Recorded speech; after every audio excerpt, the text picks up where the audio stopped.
Assalamualaikum warahmatullahi wabarakatuh. Perkenalkan, nama saya Rangga Sadewa dari kelas 11 IPA SMA Muhammadiyah Pangkal Pinang. Di sini saya akan menjelaskan materi sejarah Indonesia, yaitu sejarah latar belakang kedatangan bangsa Eropa ke Indonesia. Apa sih latar belakang sejarah bangsa-bangsa Eropa melakukan penjelajahan samudra hingga sampai ke Indonesia? Dikutip dari Tirto ID, sejarah mencatat bangsa Barat menjelajah ke belahan bumi lain sejak abad ke-15 Masehi, termasuk sampai ke Nusantara atau Indonesia. Penjelajahan samudera oleh orang-orang Eropa ini kemudian menjadi penaklukan dan penjajahan atau kolonialisme, bahkan imperialisme. Apa latar belakangnya? Portugis menjadi bangsa Eropa pertama yang berlayar ke Pulauan Nusantara. Alfonso de Albuquerque memimpin sekitar 18 kapal yang mengangkut 1.200 orang. Rombongan Portugis ini menaklukkan Malaka pada tahun 1511, lalu menyasar Maluku pada tahun 1512. Dari sini sejarah kolonialisme Indonesia bermula. Rempah-rempah menjadi alasan utama Portugis menyambangi Nusantara. Capaian Portugis ini kemudian diikuti oleh kerajaan tetangga, yaitu Spanyol. Di Maluku, Portugis dan Spanyol terlibat konflik. Portugis bersekutu dengan kerajaan Ternate melawan Spanyol yang merangkul kerajaan Tidore. Tak hanya Spanyol dan Portugis, penjelajahan samudra yang menjelma menjadi kolonialisme dan imperialisme itu menjadi juga diikuti oleh bangsa-bangsa Eropa lainnya, termasuk Belanda, Perancis, Inggris, Italia, Belgia, hingga Jerman. Apa latar belakang bangsa Eropa melakukan penjelajahan samudra? Salah satu penyebab utamanya adalah jatuhnya Konstantinopel pada tahun 1453 dari Kekaisaran Bizantium atau Romawi Timur ke Sultan Turki Utsmani di bawah pimpinan Sultan Mehmed II.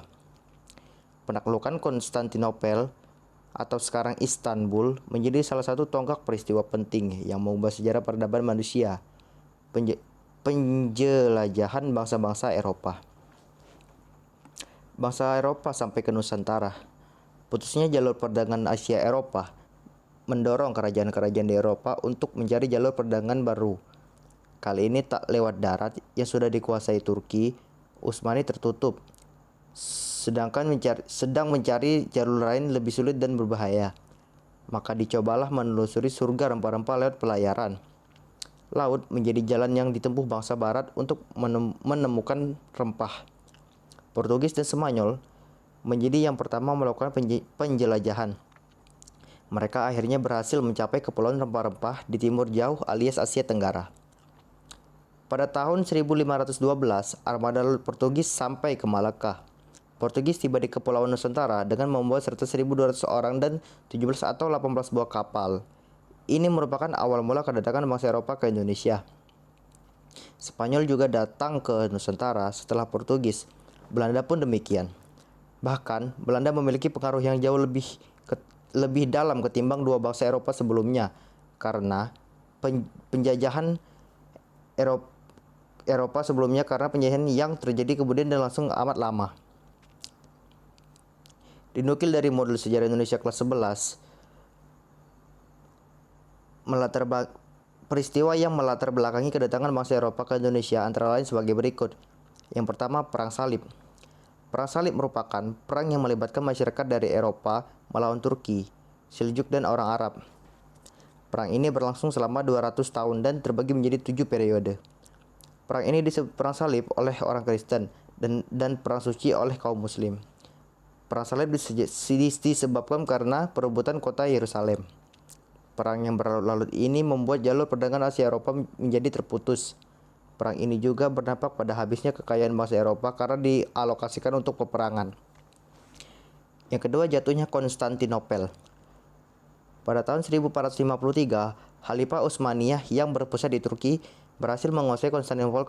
Kota ini sebelumnya termasuk wilayah kekuasaan kerajaan Romawi Bizantium. Perebutan Konstantinopel ini dipimpin oleh Raja Turki, yaitu Sultan Muhammad II.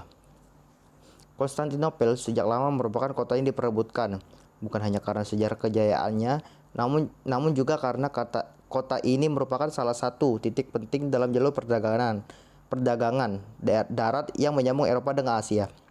Setelah Konstantinopel diduduki Turki Utsmani, jalur perdagangan darat Asia Eropa terputus. Hal tersebut dikarenakan Turki Utsmani melarang orang-orang Eropa melewati Konstantinopel. Di sisi lain, permintaan barang, terutama rempah-rempah, yang merupakan komoditas mahal di Eropa. Hal ini memaksa bangsa-bangsa Eropa mencari jalur-jalur perdagangan lain selain Konstantinopel. Yang ketiga, mencari kepulauan rempah-rempah. M.C. Rickleff dalam sejarah Indonesia modern pada tahun 1200 sampai 2004 atau 2007 menyebutkan alasan terbesar kedatangan bangsa Eropa ke Indonesia atau Nusantara adalah demi rempah-rempah. Rempah-rempah adalah bahan baku yang berharga di Eropa. Bangsa Eropa menjadi rempah sebagai bahan baku obat, parfum, makanan, dan yang terpenting adalah pengawet makanan. Orang-orang Eropa kala itu mesti menyembelih semua ternaknya. Jika tidak, ternak akan mati karena suhu dingin. Daging hasil ternak tersebut mesti diawetkan. Namun, bahan pengawet makanan waktu itu adalah rempah. Yang keempat, semangat 3G. Pada akhirnya, penjelajahan samudera yang dilakukan bangsa-bangsa Eropa disertai semangat 3G, yaitu gold atau kekayaan, glory kejayaan, dan gospel menyebarkan agama Nasrani. Gold berarti keinginan memperoleh kekayaan di wilayah-wilayah baru yang ditemukan. Kekayaan yang dieksploitasi dari daerah baru itu kemudian digunakan untuk kepentingan kerajaan atau negara imperialis. Glory diartikan sebagai kejayaan atau untuk menguasai wilayah yang didatangi dan dijadikan sebagai koloni Indonesia. Misalnya, pernah cukup lama menjadi jajahan Belanda. Gospel merupakan misi menyebarkan agama ajaran Nasrani atau Kristen Katolik dan Kristen Protestan. Misionaris bangsa-bangsa Eropa menyebarkan agamanya di wilayah-wilayah baru yang mereka datangi.